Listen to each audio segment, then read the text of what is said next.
Umona ayazi umona ngane zakwethu umona uyisifo esibi ngoba umona wenza ukuthi noma into enhle iyinhle but ungayiboni njengento enhle. Umona uyisifo nje sibi. Iqiniso ngane zakwethu lithi ke abantu base South Africa bawuthanda umkhonto wesizwe. Leyo iqiniso leyo ngeke uzujikelele. Noma ngathiwa iyiphi indlela ongayenza noma ubukhuluma ngakukhuluma ukuthi umkhonto wesizwe ukhulume nje ngawo nje. Kodwa ngeke kuze kushintshe lokho ukuthi umkhonto wesizwe abantu base South Africa bayawuthanda. Iqiniso lelo mntakama ongeke uzukwazi nakancane ukuthi ulijike.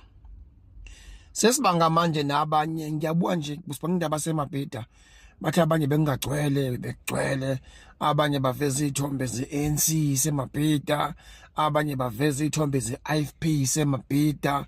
Yabo yonke lonto leyo basho izithombe zabo besemabhida sawo gateway, kodwa kugcwele emabhida, kugcwele kakhulu kwi-ANC, kugcwele kwi-IFP, kodwa sabahlula khona kunjalo.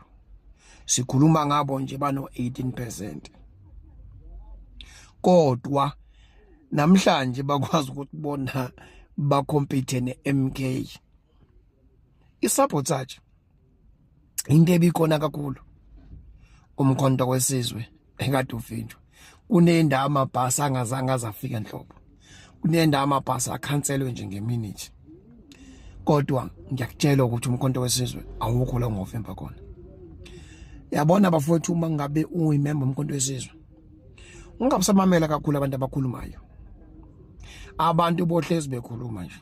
Yabona wamamela uzizipho usushoyelwa ilanga le mntakamalo yana futhi noma ekhuluma uyamuzwa ukuthi hayi umona nje into akhule nayo, into yakubo, so into nje yakubo nje yena nje ayithole akhule na nje ekhaya. Umuntu ongekaze ayibone vele into enhle kwi-MK. Asiphinde sila khona umfo wase Eastern Cape bayamaza abaningi uvamise unesithombe sifake nje into yase Eastern Cape le yomgexo la. Le mfo kuyi-EFF before wajoyina umkhonto wesizwe.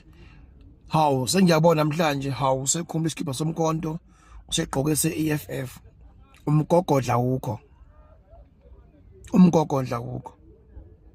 Yazi ukuthi asikho njengamanje isimo esingenza umuntu womkhonto wesizwe ukuthi athi hayi ngiyawushiya umkhonto wesizwe. Njengamanje asikho nje isimo nje ukuthi bangabe usibuka ubona ukuthi yazi lo muntu umkhonto wokushiwa. Angiyiboni mina into mina engenza umuntu womkhonto wesizwe athi ushiya umkhonto wesizwe njengamanje. Iqiniso namanga akuhlangani. Iqiniso liyohlezi njalo ngaso sonke isikhathi limkhulula umuntu. Futhi eqinisweni niyokuba ngabakhululekileyo impela.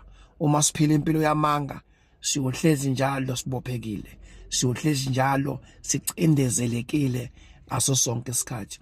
Kodwa masingama eqinisweni, sibuyele eqinisweni, senze iqiniso. Iqiniso ilona eliyosikhulula. Umkhonto uyagwaza, ngeke umkhonto uzokhipha enhlizweni zabantu. Abantu bayawuthanda umkhonto wesizwe kakhulu, hayi kancane.